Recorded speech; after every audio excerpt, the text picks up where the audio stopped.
Done. Are you introducing us, or do we introduce? Okay, go for it. Oh, there you go. All right, welcome to the Changing Teaching and Learning Poster session. Everybody hopefully got onto the question site. Now that we're good to go, I'll turn it over to Jeff and Scott. Awesome. Well, thanks for joining us. My name is Jeff Udick, and I am an educator turned independent consultant helping schools navigate this new digital landscape. Originally from Spokane, graduated from WSU, spent 3 years teaching here in the States, 4th, 5th, 6th grade teacher, went overseas for 10 years, came back in 2012. That's the fast history. We're now help school districts around the world, and specifically here in my own state, kind of go through the one-to-one kind of startup process.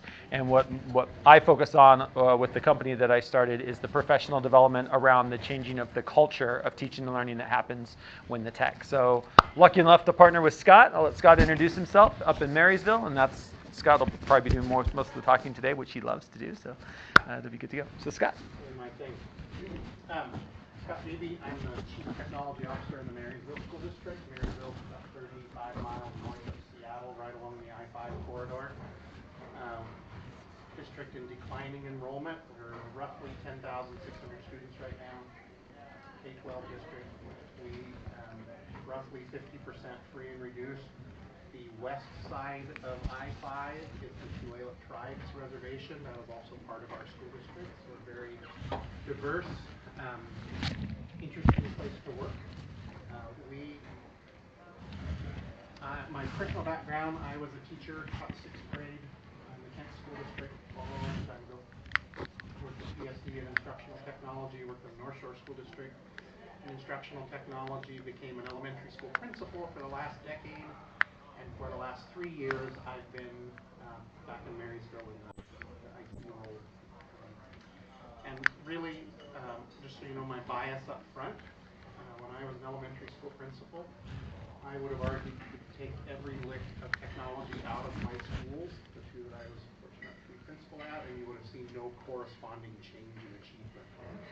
So even despite 30 plus years of ed tech, my bias is that we really aren't integrating it in a way that is producing stronger learning and teaching, and that's the bias I brought to the position in Marysville as part of the reason we're partnering with Jeff and his group to do something what I think is fairly unique relative to what I know is quite unique. So that's what we're here today to share, is a little bit of that work. I threw this in here because we like to think that our school district is completely unique from every other school district, and the reality is there are some variability, but we're not as different as we think we are. We all have kids, we all have teachers, we have similar issues that we're dealing with in terms of funding, and I think we have a tendency to try to hide behind our own personal context and our own personal district to avoid really doing big work sometimes.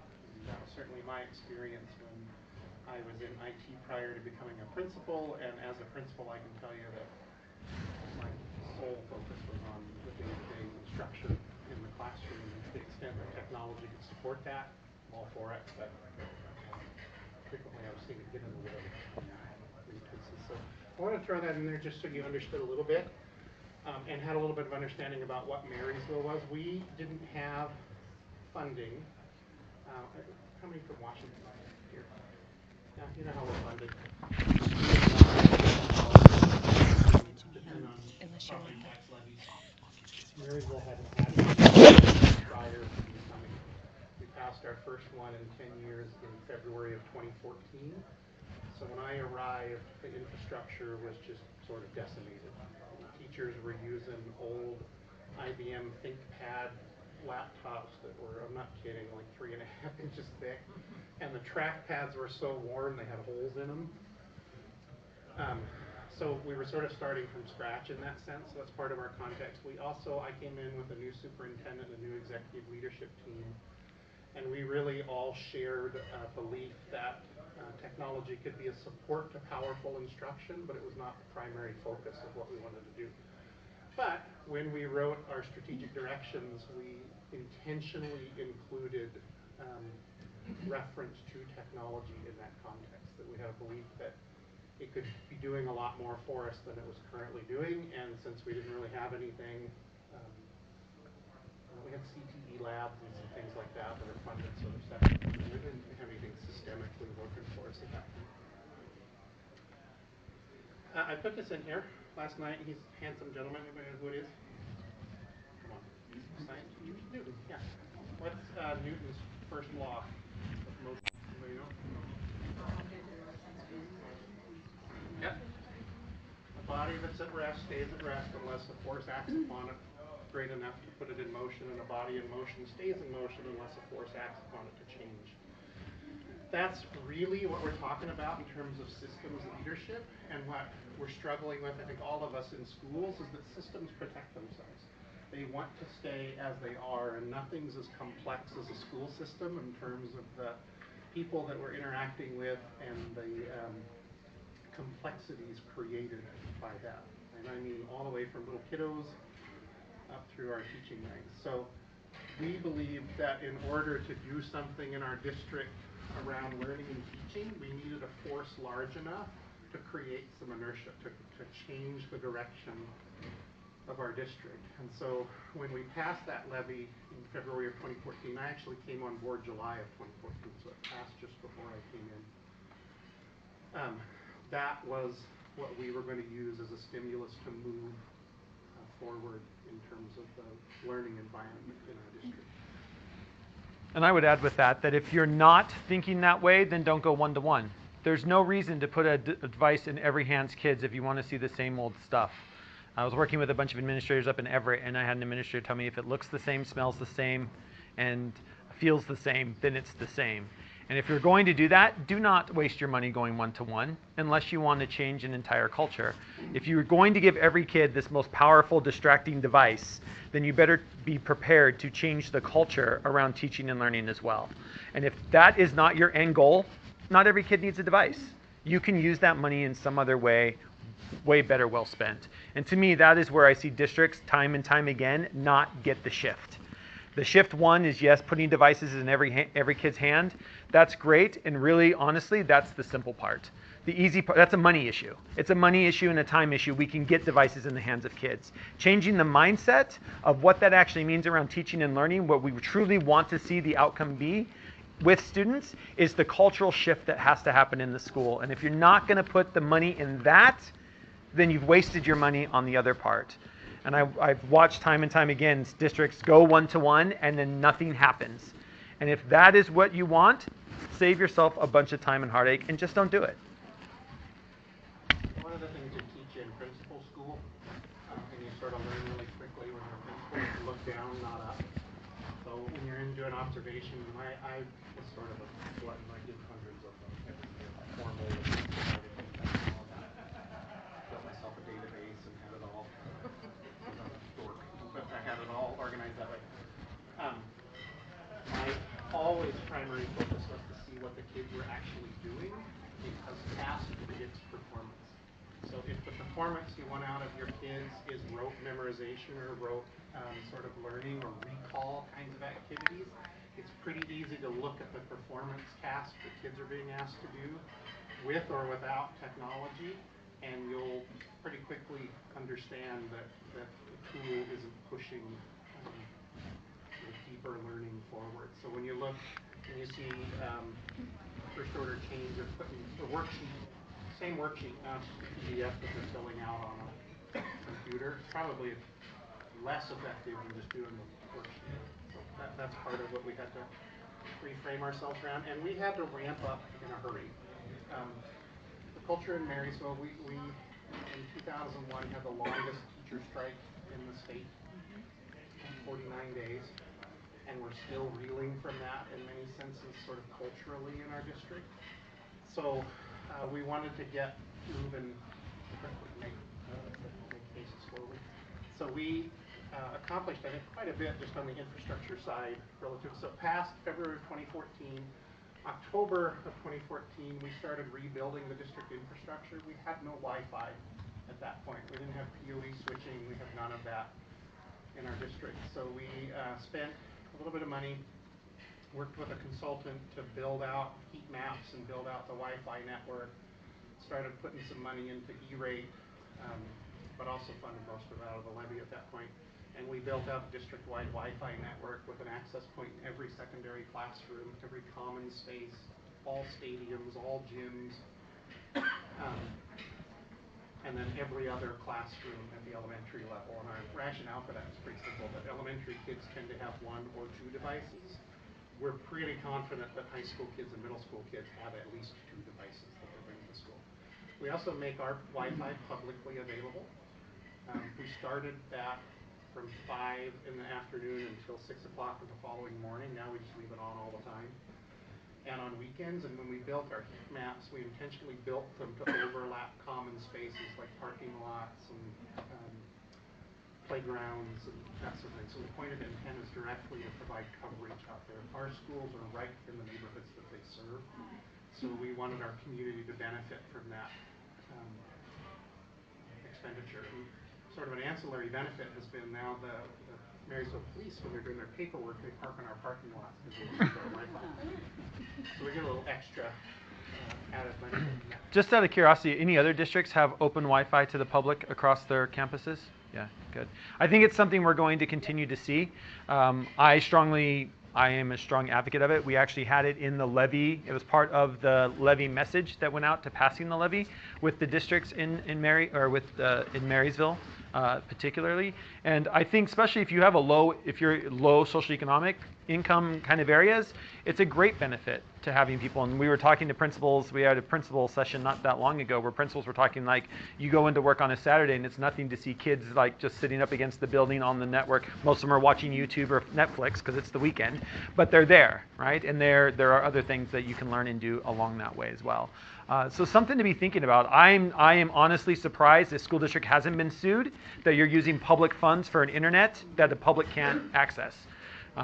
So I'm surprised we haven't seen more pushback from parents. I'm trying to get parents on board to sue their school districts to open it up. So if that happens, you know where it came from. We rolled out all new laptops to teachers, the first ones they've had in a decade. The following May, we gave them all Macs because I made them admins on their box so that I didn't have to provide the support when they wanted to throw a printer on it at home.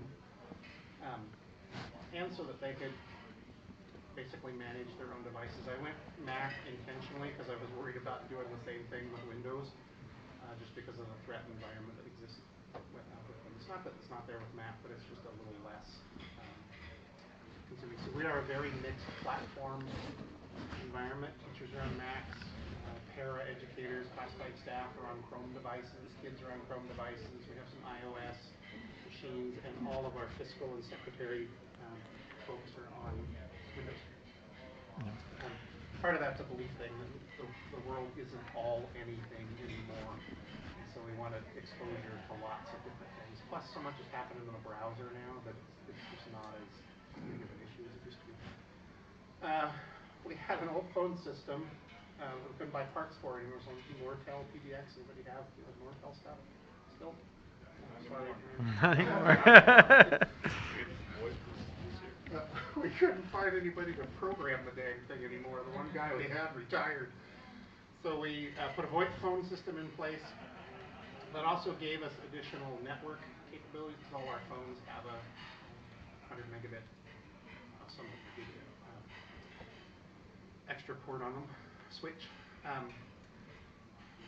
We started our professional development. What we're doing there is what we're going to talk most about today is fairly unique. We have all of our teachers, grades 3 through 12, involved in multi-year professional development, not around technology. I could care less about their technology proficiency, really. What I care about is whether or not they have the mindset to use technology in their instruction. And so our professional development looks a little different. We're going to share some of that with you here in a little bit. So we started the first cohort in September of 2015. That was mostly high school teachers. We mixed them up, which they didn't like because we tend to like to work with the same set of people, but we wanted to do some cross-pollination between schools and departments. And we had the second cohort start. Is that on there? No. They started like the second cohort that spring. Yeah, February. Mostly middle school teachers, and we just started the last cohort, which is mostly elementary teachers, this year. Yeah. I think November of this year. So we've got Rochelle in the back. I was telling her that both of us got sort of sick of each other because we've been in PD this year 84 days with our teachers in groups of 30 at a time. Yeah. And I think the thing that's interesting, if you look at this, and the thing we're going to focus in on, is the idea. We're going to be talking a lot about the long tail, if you've ever heard about the long tail. And what we find is the common schools, when they do a rollout, take 5 or 6 years to get devices in the hands of kids, and then it's a very small amount of PD. And what we're doing in Marysville and other districts is starting to swap that, where you notice here that all the devices were in the hands of kids at the same time. In 1 year, that was it. The rollout's complete. And now the long tail through June of 2019 will be the professional development after that. I'm finding very few districts that are making that kind of commitment to the long tail of professional development that needs to happen. And here's what all the research shows. You can do all the front loading of teaching teachers how to use Google, how to use my Office 10, how to use any of that new stuff. But if the kids don't have the devices, none of it ever is applied instantly. And if they don't apply it instantly, it's all forgotten anyway. So all the time that you spend teaching them where to click in Google Drive to share a document before they are actually working with kids and have to do it, then all of a sudden they have to call the help desk to remember how to do it, even though they've been through the training. And all the research shows that front-loading professional development, specifically around technology, does not work. And so part of the big rollout here, as you can see in our timeline, the reason why we wanted to put this up here, is that there were 2 trainings. Cohort 1 had 2 trainings before kids got devices, and all the rest of the trainings are now that we're in the mess to one-to-one. And it's the only way I have found. This will be working with Marysville as the 10th district I've helped roll out a one-to-one program. It's the only way I've seen it successful in under 4 years, changing a culture. So we rolled out 6,200 devices. Kids take them home in about 3 weeks between October and November, right before Thanksgiving. So all of our kids got them simultaneously instead of one of those phased-in approaches. And there's creative ways that you can do that. I mean, I couldn't have afforded to purchase all 6,200 in 1 year. It would wipe my whole budget out for the year. So I leased them so that I could spread my payment out and know what my annual commitment to that particular project was going to be. And frankly, at the end of 3 years, I don't want all of those Chromebooks. I want to get rid of them because 3 years is pretty good for a take-home student device. That's a Chrome device. The other thing we were very interested in is that if you give teachers the chance to go to trainings and you make those trainings optional, it means they can opt out. And so as a district, when you are preparing to go through this, or you're looking to make the cultural shift about true integration of technology, it can't be optional. You can't option a cultural shift. It's either you're on the bus or you're not.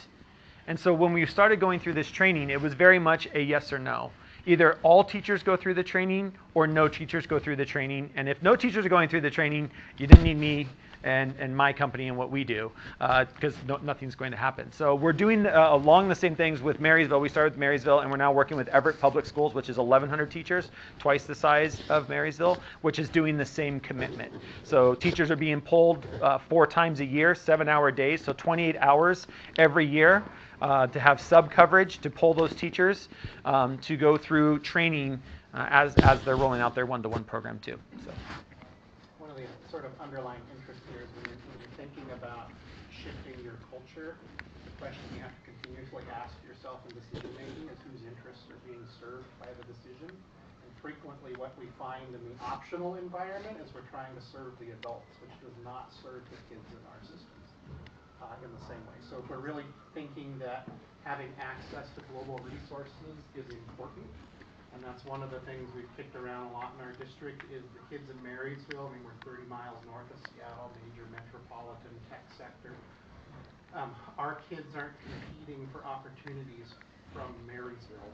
They're competing for opportunity from Seattle and China and Indonesia, and so we needed to get our kids a much broader exposure to the world than just what a little bedroom community in Washington can give them. some of the stuff we started also looking at, and this was some of the stuff that I brought to the attention of the board when I started working with the board. So part of what we do on the professional development end is know that we work with an entire community, that the way that you teach culture is it has to be the entire community. So the contract we have with Marysville includes 2 parent nights a year, and so we're doing parent training along with this, plus the parents have a 6-unit online course that they can take around what does it mean to be raising digital children today. But we also work with the board and we work with the administrators. So this was just one of the things, and I find it fascinating. This comes out of last, so this is only about a year old, but there are about 7.8 connected devices per home, or about 3.2 devices per user, regardless of socioeconomic status. And so one of the things that when we're talking with school districts, school districts put all this money and all this time in thinking about going one-to-one. You're not going one-to-one. That's why when kids get their laptops for the first time, majority of kids don't understand what the big deal is. They've already had a laptop or a phone or an iPad since the time they were 2. The average child in America touches a connected device for the first time at 18 months. Not saying it's right, saying that that's the world that children in America are growing up in. At the same time, we're constantly talking about, and I talk about this with teachers, we're constantly talking about kids being addicted to devices, yet the research that came out 3 months ago saying the generation that has the hardest time disconnecting are those between the ages of 35 and 65. Cannot put down their devices, right? So it's just, this is the world that we live in, and we have to bring the culture of education into the new world. And that's really what the work is around. So. Another thing that we started talking about, and Scott and I were putting this together, we were talking about the idea, I don't know if you've ever read the book, The Lean Startup, a great book talking about how you create companies today, especially internet companies. And one of the things that you do in this new culture is you create a minimal viable product, or an MVP, is what is the minimum product that I can get in the hands of people and then quickly get feedback on what is happening and iterate quickly on top of that.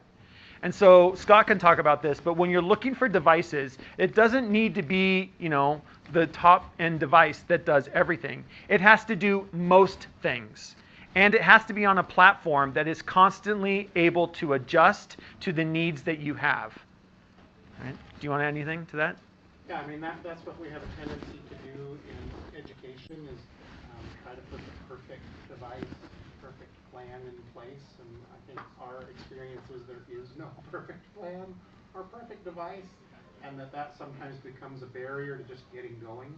And that's, I mean, when you look at what we've done in Marysville, that's really what we have done. Is we bought a device. Chrome is just sort of taken over in the educational sector anyway, because it does do most things, and it's very easy on the back end for us to manage it. I didn't change my department structure at all when we went this way. I have same hardware technician, same network guy.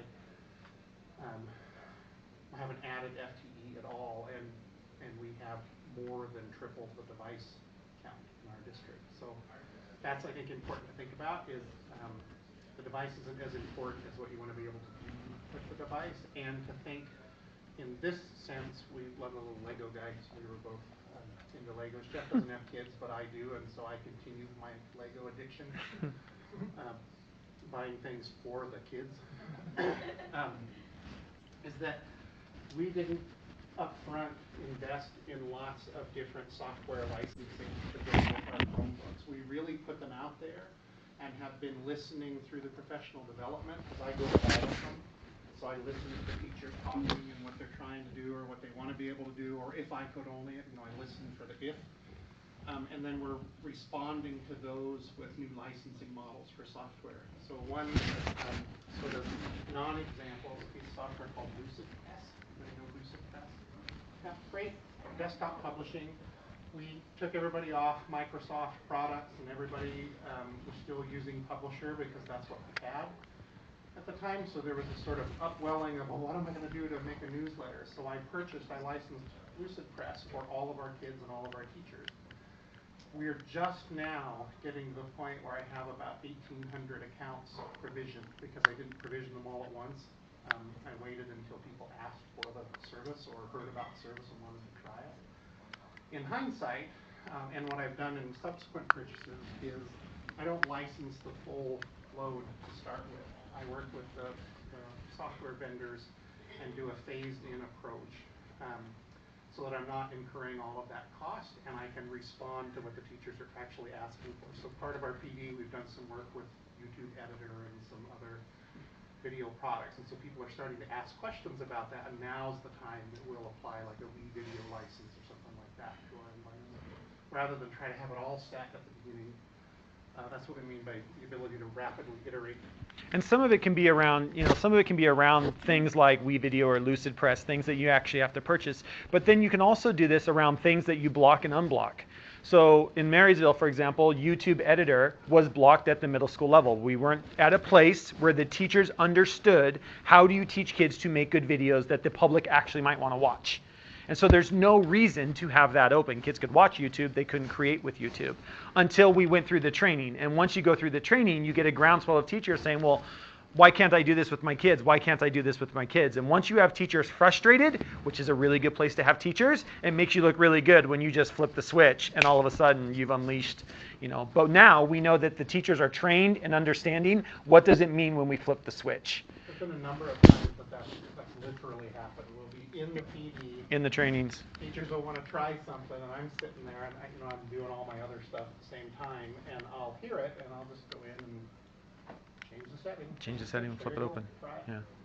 And so a big part of what we talk about, especially with, again, with the cultural shift, is trying to get people to understand that using technology successfully in the classroom is a mindset, not a tool set. There are, the way that you click and what you know how to do, and it doesn't matter the age of the teacher, it matters the mindset of the teacher. That is what I have found over and over again. I have teachers straight out of college who can't get their mind wrapped around this, and then I have teachers who've been teaching for 30 plus years who this stuff becomes second nature because they can wrap their minds around it, and they're open to trying things differently. And so again and again, we keep coming back to this with our teachers about that idea.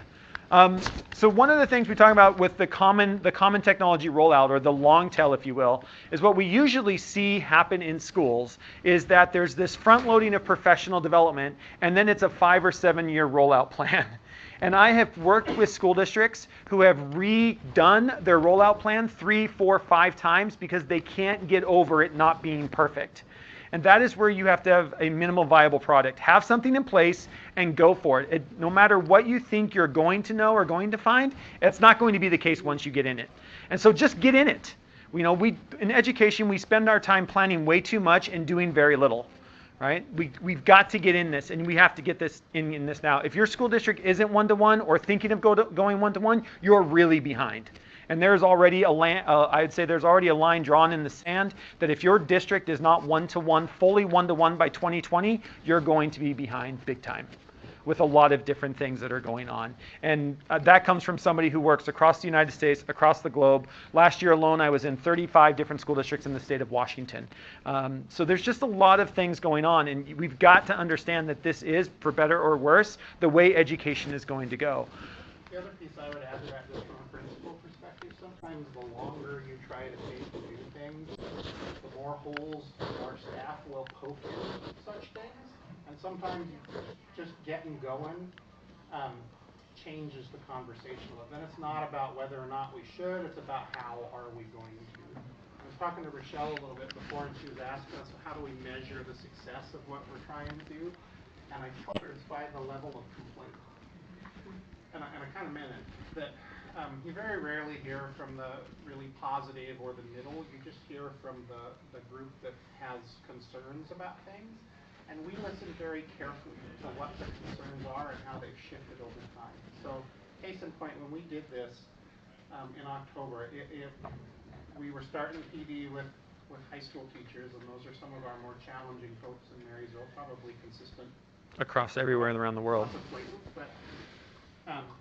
And the conversation was, what are you doing to us? Why on earth would I want this? My kids are going to be completely off task. They'll be able to look up the answer to the questions. I mean, that was one that came up in a staff meeting. Now, about 3 weeks ago, we had an electrician in putting in a new circuit for a new UPS in our network core. And he didn't properly map the existing circuit. So when he threw the switch, that should have just cut the old one off and we should have been on temporary power, he cut the switch to the network core, and my phone, and well, not my phone because the network was down, but my email just lit up. I mean, I had hundreds of emails from those same teachers who were completely offended that the network went down for 15 minutes because they were counting on it in their classroom. So just that little bit is a huge shift in how they're thinking about the tools. Now, are we completely, to where we want to be in terms of the kinds of learning they're doing on it? Not yet, but very different conversation than we were October of 2015. Yeah. And what we see is if this is the model that I see most schools go with, where we front load a bunch of professional development and then we have the long tail of the rollout, what we do then is if you look at something like the SAMR model, anybody here familiar with the SAMR model? Probably heard this before. The thing I like about the SAMR model is it gives a common language to a school district. Everyone in a school district speaks the same language. It might not be the best model out there, but I find it simple to understand, and I find it a common language that we can talk across the district. And if you're going to have this type of rollout model, what you will end up seeing is you will be seeing a lot of substitution, because all of the front loading has been done at the end, which means that really what we want is we want to see kids doing the same stuff they've always done, just doing it digitally. I still want kids writing essays, I just want it done in a Google Doc. I still want kids writing a book report, I just want it done in Word. And we see a lot of substitutional tasks. At most, we might see some augmentation tasks. Augmentation like using Kahoot. Like all of a sudden teachers are all about like the quiz. The quiz is amazing. It's still a quiz. The only thing that technology has done to the quiz is give the teacher instant feedback or give the kid instant feedback. That is not the high end of what we are looking at. But if you're going to have a rollout model that is heavy on professional development at the beginning, and then that professional development slowly goes away as you ramp up device rollout, I've yet to see a school district get above the idea of augmentation. If you want to get to the higher order stuff, the idea of modifying the task, the thing I like about this is it's a task that's modified. I don't want kids writing essays because essays aren't what the world is looking for. I want kids writing tweets and social network cards, and I want kids creating videos, and I want kids creating infographics. And one of the things that one of my litmus tests when I walk into a classroom is the difference of how much, and you can reflect on this yourself, when you walk into a classroom, how often are kids just consuming with the technology versus creating with the technology? That is a very easy test to know where your district is at. When I walk into schools and I walk through a school and they're like, look at us, we're one-to-one. And I'm like, yes, and the kids are doing nothing but consuming PDFs, or they're taking a quick quiz, or they're writing a paper in a Google Doc, or they're reading their textbook that's now online. Yay! Or they got to turn their paper in through Canvas. Whoa! Like, we're not going to get anywhere. If we want to get to the higher end of things and we want to redefine what teaching and learning looks like, then it means changing the model of how we roll out these things and what does professional development look like. So one of the things we've tried hard, more successful at the elementary level, probably also true in many districts, is to engage our principals, because principals are the key to ed reform. They really are. They set the tone in the building, and they bridge the reality of being in a school versus the reality of edicts from a district. So we've spent a considerable amount of time trying to help our principals understand how to have conversations with teachers, and we didn't want to add something on top, because having been a principal, it's just sort of an impossible job to begin with. One thing they are engaged with is TPEP. It's the whole evaluation system in the state of Washington. Our district happens to be, we use the CEL 5D model, which is out of the University of Washington. The other one, big one's Danielson. I think there's some using Marzano, but it's mostly Danielson itself. And we've tried to translate SAMR into language of TPEP so that as they're having the normal conversations you have as a principal with your teachers around evaluation, you can infuse some conversation around the tasks as the device load has increased in schools. What are kids actually doing with those devices? So we have spent, I don't know how many days. Yeah, 4 days 4 or 5 days. Yeah, 3 or 4 days probably. We put principals in groups and we start having conversations about, okay, now what would this component look like? And this one happens to be scaffolds for learning. What would this look like in terms of really rich technology use? And it just so happens that it's a 4-point rubric anyway in TPEP. And when you look at that rubric and you look all the way to the right, which is distinguished, it's all this stuff. Yeah. It's all collaborative work. It's all communicating understanding in new and different ways. It's all student ownership of learning. It's all the stuff that we're embedding into our PD. It just so happens to use these other tools that are new for a lot of folks. So that's something we've really stressed in our district, and the elementary principals are just unbelievable. Yeah. Middle school and high school are coming to it a little slower, so we're having to do a lot more work with our middle and high school students. But it's part of the cultural shift is you have to then start thinking about when you have principals and admin teams of how are you evaluating the classroom differently as well. You can't use the same evaluation. So anyway, so the whole idea of using the SAMR model is what we've seen. And so what you kind of seen and what we've done in Marysville then is we've kind of flipped that long tail where the device rollout was very short. We had devices in the hands of kids within a year. Literally went from not having wireless in schools to devices in the hands of kids within one actual full year calendar, which is pretty incredible. And then the long tail of professional development is 5 years after that. And so again, trying to switch that idea of how do you back that up with this professional development while teachers are in the moment learning about what this is like. And so to show you that, we thought we would send you over. One of the things that I truly believe and that the company truly believes is everything we produce is open and under a Creative Commons license so that any other district can take it.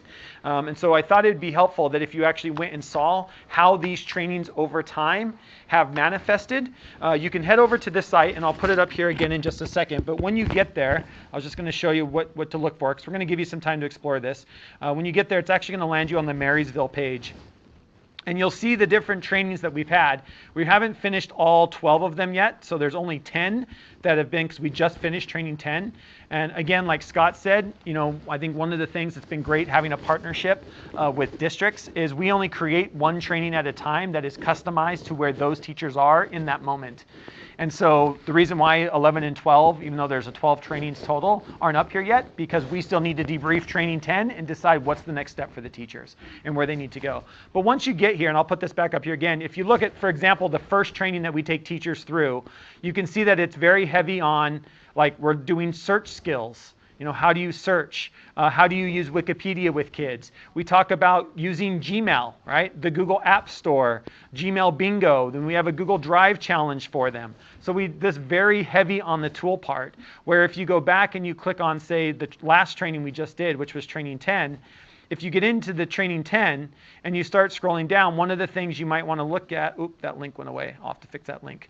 If this link was here, it's actually a Google Doc of all of the strategies that teachers are starting to implement into their classroom. And so I'll make sure I link that back in. But notice we're talking about formative assessment. And what does that look like? You'll also see there's formative assessment strategies that work in Marysville. That's a link to a document that teachers have now put together over what formative assessment strategies are they using now that they're 2 years into the rollout. And so teachers within the district are starting to create their own stuff around helping each other and supporting each other as they go through it. It gives us actionable data. Yeah. Because when you look at some of those documents, you won't always see great stuff, but it gives us a sense of where our folks are and what we can do to move them forward to the next step. So one of the things we spend time on, I don't remember where exactly, is essential questions. Yeah. And we have teachers generate them. Unit planner that's part of our PD cycle. And when we went through and looked at the questions that we were considering essential, they weren't. I mean, they just flat out were not what would be the textbook definition of essential questions. So we revisit that topic with them and try to have more conversation around why would you use an essential question versus a question that's just a simple, I can look that up and give you an answer to it. One of them I'm thinking of right off the top of my head, and she's a great teacher, but her essential question was, I think it was like, what is meiosis or what is mitosis? I read that right out of the book to you. I can Google that one. That's the point. Now, she could expand on that and have the kids do some critical thinking around what happens during meiosis or mitosis to create some genetic malformity or something that the kids could really dig into in a different way. So we wanted to give you a few minutes just to poke around. So the web address is in the bottom right-hand corner again, but we are going to have you do, this is a routine we do with the teachers, so we're going to kind of show you some of the training as well. But if you head to the website, it's pd.edurolearning.com/Marysville, and go ahead and click on any of those trainings. And if you could just do like a See, Think, Wonder, and while you're doing that, will you please introduce yourself to the people sitting around you and have a conversation of what are you thinking so far? Is there something that you like that we've said, that you don't like that we've said? You'll probably find out that I'm not tied to a school district, which allows me to say things that somebody that's tied to a school district can't say, which is one of the things I think we like about this partnership, because there's many times during a training where Scott will whisper something to me, and I get to say it to the teachers because I can't be fired. So it's been a good partnership that way as well. Yes, that's right. That's right. Yeah, I don't get grievances fired against me, so it's quite good.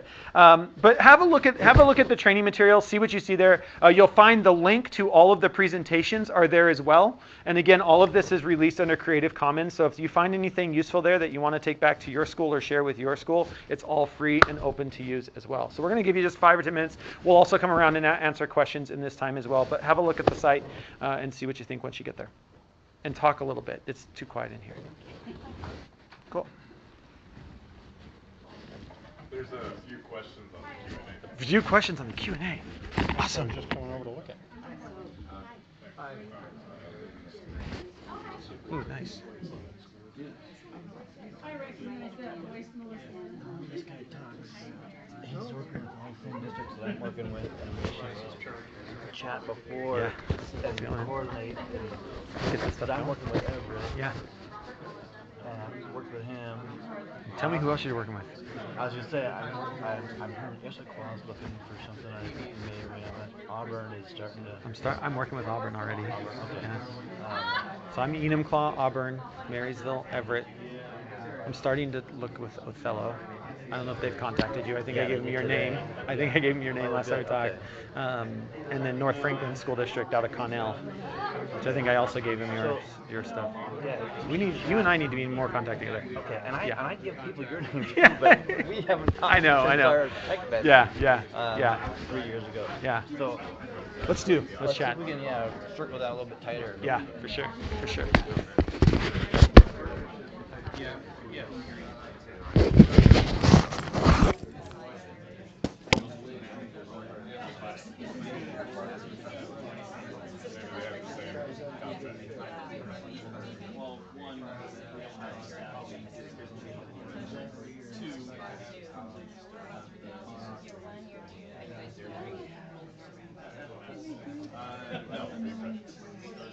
Devices are first grade,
I don't know if allowed is the right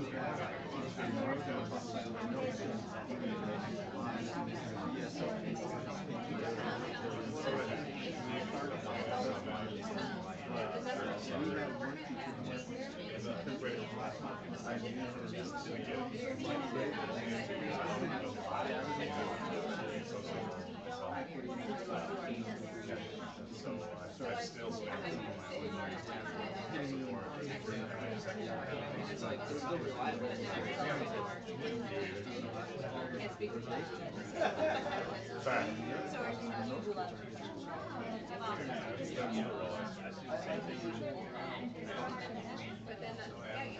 So I feel sorry for everyone else.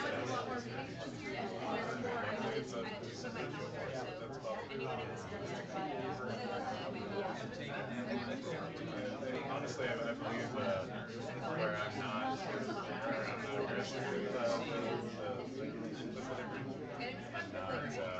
I'm not super I feel like I'm in a I always want to sound like a spam. Hold on, wait, do I need to run?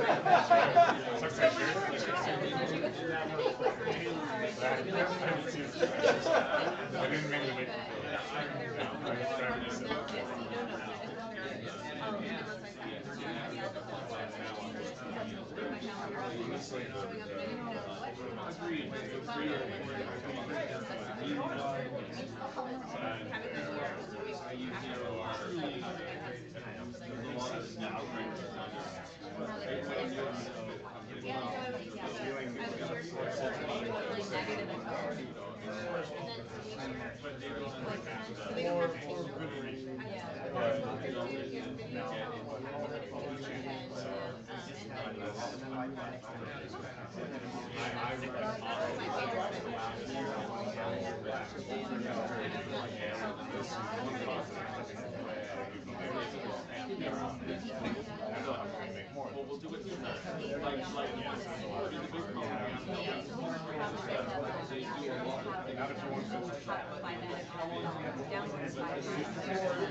All right.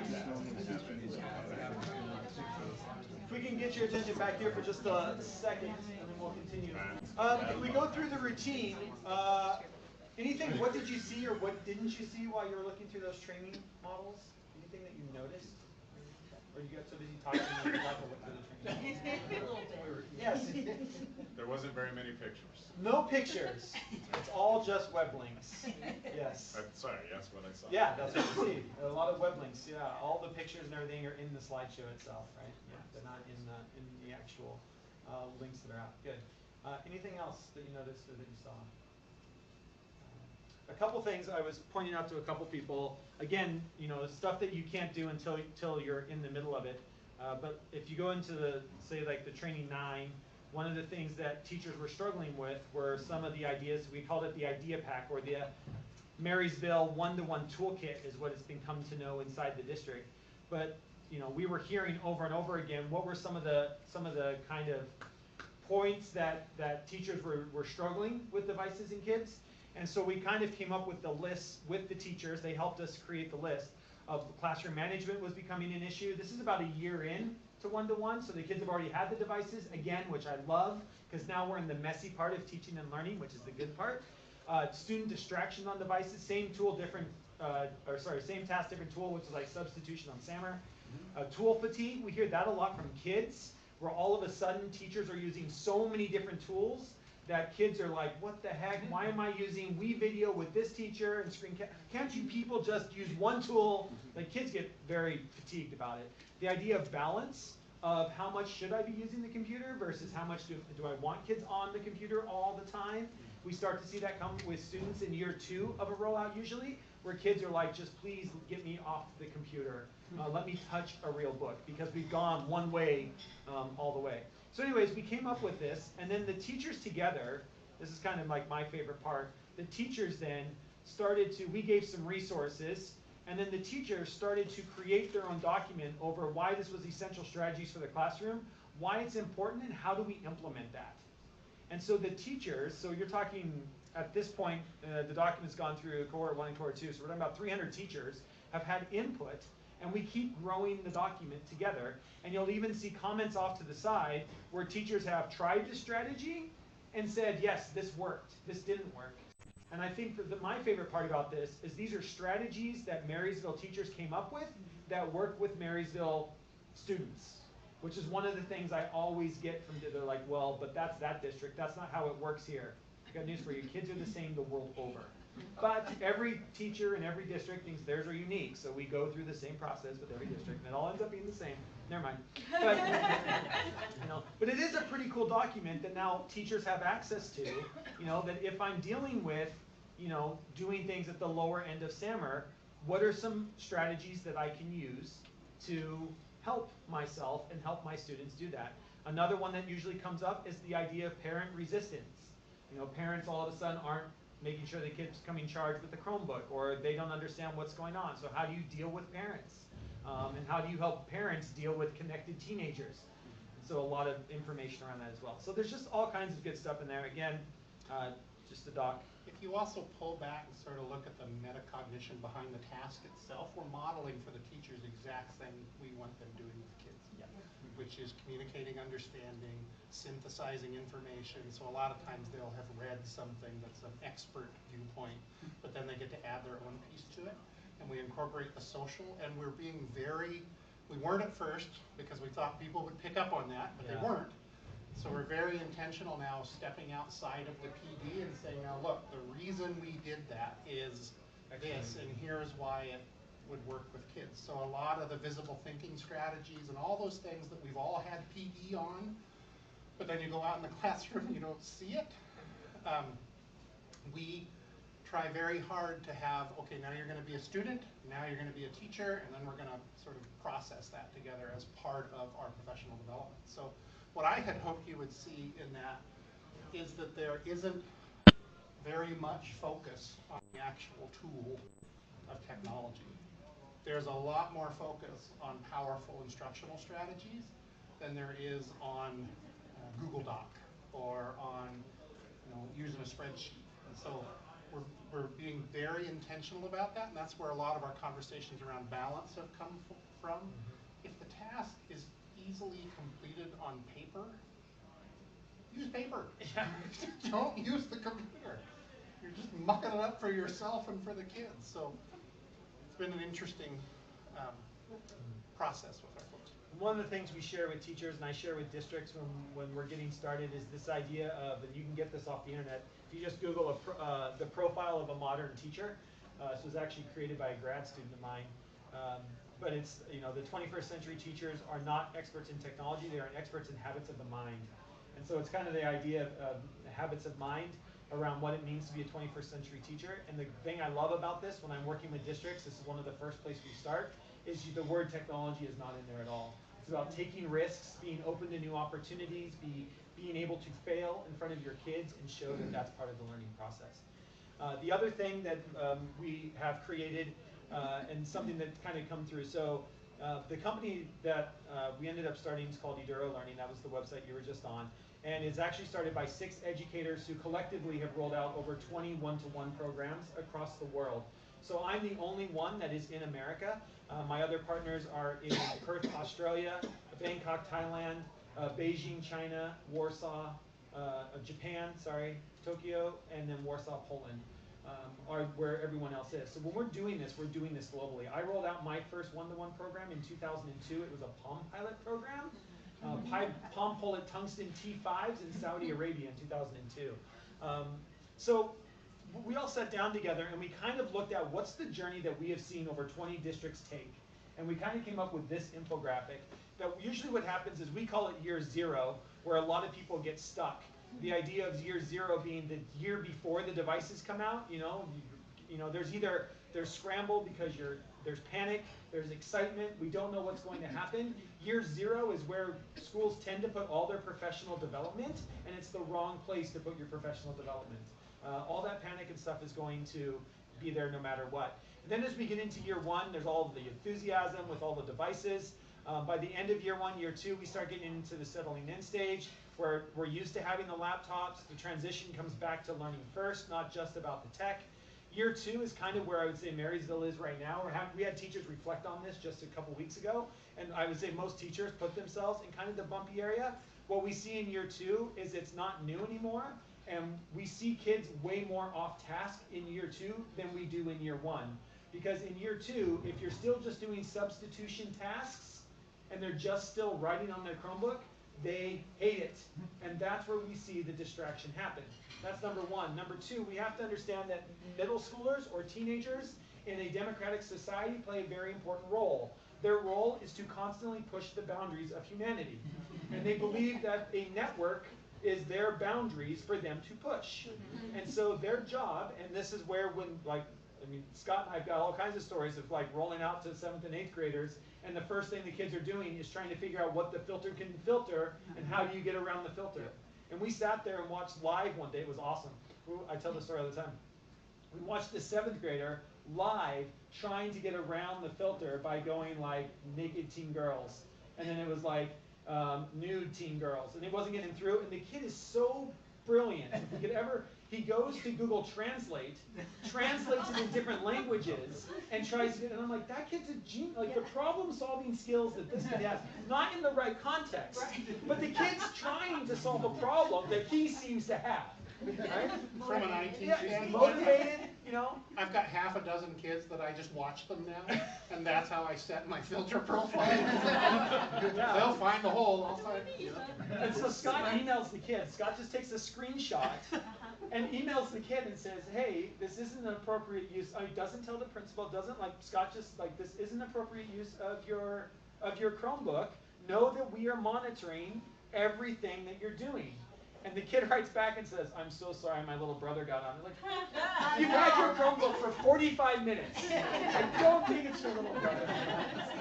Yeah, it's exactly. It's the same thing, right? So we see this happen a lot in year 2. There's still some pockets of enthusiasm, but distraction becomes an even bigger problem. If you're not using the devices for higher order thinking, all of a sudden we see more distraction in year 2 than we did in year 1. And it actually gets worse if we're not using the devices in really authentic ways. That gets worse, not better. And if you start setting up systems in your school where you set up an us versus them mentality with kids, I've never seen a school district win this. The biggest failure is LA Unified School District. Anybody's read the research, what happened there? If you read what the kids say, there's 2 reports out, I can give them to you if you want, of what the kids said went wrong. And the kids all say they didn't trust us. Of course we didn't trust you, but they didn't trust us. And they set up a system like this until it fell apart and they had to call back where there was 1.1 billion iPads, right? $1 billion worth of iPads. Right? That's what happens. You can't set this up. And so how do you work with students, understanding that a teenager's job is to push the boundaries, and you have to hold steady instead of playing, like Scott calls it, play whack-a-mole. You know, every time they try to go somewhere, you're trying to whack them back in the, you gotta let them be. And that's really, really hard for us in education. The other thing that we constantly talk about is I want kids to make that mistake now. I want kids in 4th, 5th, 7th, and 8th grade to make a mistake now, you know, because we're going to punish them and it's going to cost them an in-school suspension. Ooh, in the grand schemes of life, in-school suspension is not that big of a deal. It is when you're 24 and 25 and you send the picture, or you send the email, or you send something that is inappropriate because you weren't taught appropriate use when you were in 7th grade. So never underestimate the power also of the chief technology officer showing up at your school and calling you out of class to have a conversation about the email you sent or the apps you've been installing or the proxy sites that you're trying to visit. I do that frequently, mostly just because it's fun, but but it also spreads the word. I mean, the kids know that somebody cares enough to come and have a conversation with them about it, and I don't make a huge, you know, I'm not calling home and get them in trouble at home unless it's, you know, sort of a pervasive problem. One of the other things we've talked about is, so Scott, they've just rolled out Go Guardian Teacher, which is like, I forget what the Windows version is of that. It's like Land School. Like Land School where you can see every kid's screen in front of you, and the teacher has access to be able to shut down tabs and lock kids' screens, and you know, now we've turned teachers into playing whack-a-mole, you know, and we've had some really good, the thing I like about the way that Scott did it in Marysville is we didn't give teachers that program until year 2. So the teachers have had to learn what classroom management looks like before we give them a tool to have and the way that Scott frames it, which I love, and I'll let him tell it, but it's to have a conversation with kids, not to play whack-a-mole. And the thing I love that Scott said, and it made me rethink too, is that with Go Guardian Teacher specifically, you can see every tab that a kid has open. And just because they have tabs open doesn't mean they're actively looking at it. And if you think about whatever device you're on right now, I bet you have more than one tab open. We don't use devices one tab at a time. Nobody does. Why do we think a 13-year-old would be any different? And here a teacher saying, oh my gosh, they've got Facebook open 3 tabs away, so do you. You know? But some of the stories that have come out have been really good. I tell the same story. The other thing, I won't give them an account until they've talked to me, until I've had a conversation with them about how it can be used and should be used and how it shouldn't be used, which is that I keep telling them if I ever come in your classroom and see you sitting at your computer monitoring screens, I'm going to disable your account immediately, because it's poor classroom management. The best management is proximity. We all know that. And so I still want you up moving around, but what it gives you, again, is actionable data. You can record what your kids are doing in your class, during class, go back, look at it, and say, hey, most of the time they're on task. Or Scott happens to spend a lot of time on Facebook in my class. I'm going to have a conversation with him about why, because you don't know. The story I always tell him, one of our early adopters, Sharon, a middle school teacher at one of our tougher middle schools, had a kid that every day she was seeing a tab open, one of those unblocked Google site game things that centipedes or. Yeah, see, that is whack-a-mole. As soon as you block one, they've got another one being posted. So your only alternative is to block Google Sites entirely. Anyway, this kid every day had a tab open in her class, and she saw it, and she was going to close it, which you can do. But instead, she went and talked to him. And she learned that this kid, every day before school, his parents are gone before he gets up. So he gets himself up for school, has breakfast, launches a game site on his Chromebook, and they're all those old arcade games like was over there last night, Asteroids and Centipede and those kinds of things. Like a little Flash-based or a little HTML5-based games, and he's trying to set records on them all and put his initials across the top. So he comes to school, pauses it, but leaves it running in the browser because if he closes the browser tab, he loses his progress. And and then he plays at lunch or he goes home and he continues and plays, occasionally if he has time in class he'll play. But she looked at the data and sure enough, if he was on it, it was never for very long in her class. So they came to an agreement that, hey, as long as you're not playing it, you can leave it open, I have no problem with that. And she learned a little bit about the kid. That what's important to a 13-year-old boy is putting his initials at the top of those old arcade games. So in that spirit, I think those kinds of tools are productive. Another idea on that same note someone shared with me was use that style of tool, the monitoring tool, for catch them from doing the good. Yeah. It's your formative assessment. You can see the kid's Google Doc that is completely blank, or they haven't replied back to whomever. Then they obviously either don't understand what to do, not engaged, have questions otherwise. Yeah. There's great data there other than just Close the tab. Yeah, monitoring kids to do the wrong thing. I like to tell, I give updates to the board regularly, and one of the things I share with them is what's hitting the filter most. It's not pornography. It's barely pornography. It's almost always games. And so we have this perception, I think, of kids and what they do on computers. There are always a few teenage boys that, I'm sorry, they almost always are boys, that are very interested in some things that they probably shouldn't be. That was no different than we were kids. We just had different media. Yeah, National Geographic, For that. And a little less public, perhaps. But we have this perception of how kids are doing things on these machines that is completely different than we're seeing in the data on the machines. Now, one thing I'm still sort of thinking about is YouTube, because kids consume a lot of YouTube. But I look at my own, I have 3 kids, 2 teenage daughters and a son, and they don't watch TV anymore, nor do they really even use their computers. It's all YouTube on the phone with one earphone in. So, it's just different than we were using it. We wanted to show, and then we'll take some questions, answer some other questions, but in one of our trainings, we teach the teachers how they can use the camera to do a quick, 30-second self-reflection with kids. And right, again, it's all about kids, but we make the teachers do it. And so this was just a couple weeks ago. You'll see elementary teachers here, but they're reflecting on their training so far and what they're learning. And so I found 3 that I thought were quite funny, of teachers trying to explain what's going on. I just love the looks of them. So we used to think that we would not remember any of the things that we were taught in these classes.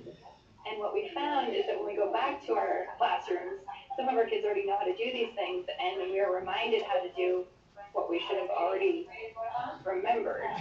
But because they have had experience, then they're able to help us remember what we learned in the classes, as well as to help the other kids in class. So, yeah. So if you can follow along with that, you're doing much better than me. I was just like, you're doing what, huh? This was another one. I like this one too. If it plays. On the internet sometimes, please.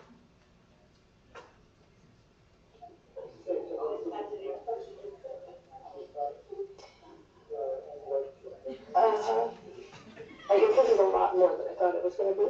I think that I walked into this thinking I was going to learn some new tech tools, and in reality it's more of like a pedagogy class where you're thinking about how to get them to learn how technology fits into that. And that was more than I thought I was getting. So it's pretty cool. I learned how to use lots of new things. I'm having, as a special ed teacher, I'm having a lot of trouble figuring out how to integrate technology, but I'm I'm finding it to be a good tool for kids that are non-readers or non-writers to have alternative methods of explaining their thinking. And I hope that we get further into that as we go. So anyways, it's kind of hard to hear, but the thing I love is how uncomfortable teachers are looking at themselves. We debrief this afterwards, like, and every teacher's like, I hate it. And I'm like, why? Because I have to look at myself. Get over it. Like, get over it. That's what makes these kind of reflections so good. You realize you can't, this is why, like, anytime you do any kind of like positive thing, you're supposed to look yourself in the mirror and say positive things to yourself. It's the same thing on the computer. It is so awesome. I love it. You get such great raw feedback. And I'll show you one more. This is probably a younger teacher who took a tool. The tool, this happens to be My Maps, and within a half hour redesigned an entire unit based on a new tool that she learned. Hi, my name is Heidi Peters. I am a elementary resource room teacher at Rollout Elementary School. This is my first year teaching, so I'm completely brand new to the school district. So this is my first year receiving the technology training. What I first thought about when I first came into the technology training this year, I was really excited about Chromebooks, but I kind of felt nervous about exposing them to my students. First, I was really afraid about my students who may have some social emotional problems or behavior problems, and I saw the Chromebooks as being a device that might get easily broken or thrown or destroyed. But I figured out and discovered that the Chromebooks are really durable, which is exciting. And then I also had to worry about how to incorporate it into the classroom to meet all of my students' individual IEP goals, as well as making it fun and engaging for them. Now, after I've had a whole year of working with technology and attending the training, it's actually become a lot easier. My students know the expectations for computers.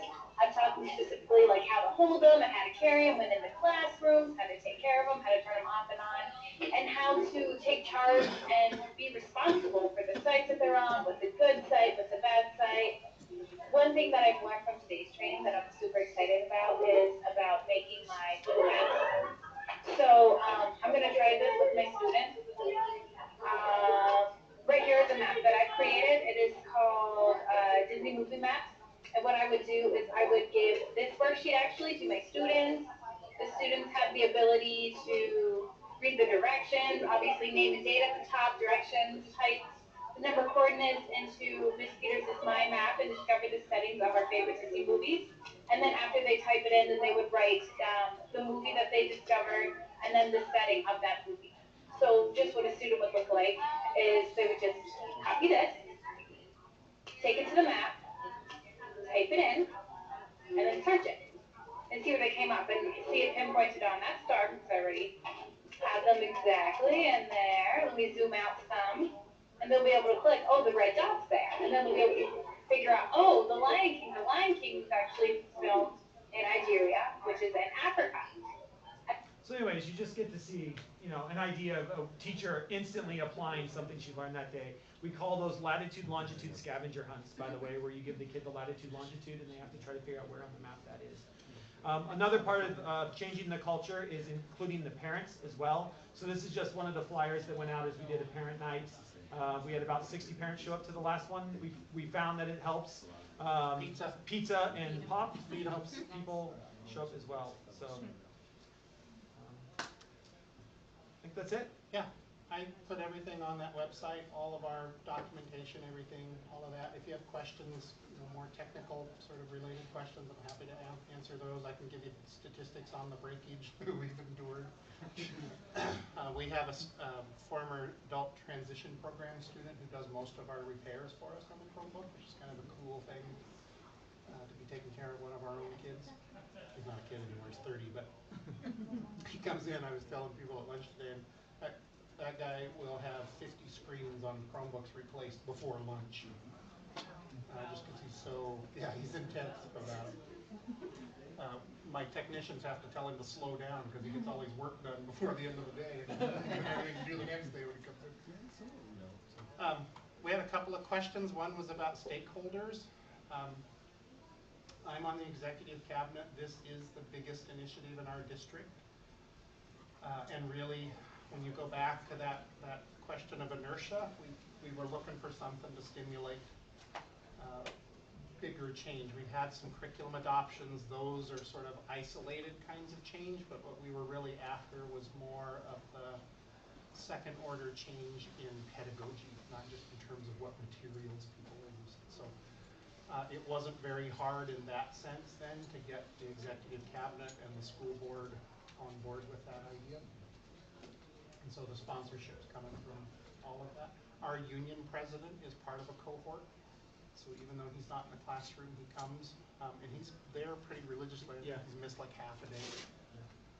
And tends to be a pretty positive presence. That's not always the case in other conversations. I have to watch what I say on Daisy's in the room. Yeah. And tone it down just a bit.